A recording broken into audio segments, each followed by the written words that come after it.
Anong pagkain nila? Ano yan? Ano po? Meron pala talaga sa ibon. Parang sa ibon talaga. Masati lang lahat eh. Hala. Nakadikit na lahat.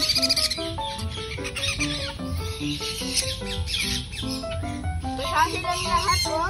Yung tatlo naman nag-usyoso oh. Hindi, gusto rin magpapito. Kahit malaki na gusto. Kasi akala nga nila si kuya yung magulang nila.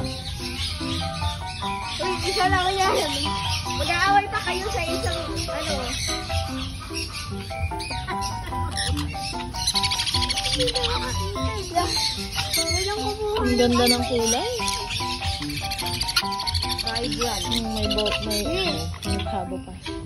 Tignan mo yung isa kinuha niya yung buhay. Yung pa naman, oh, din.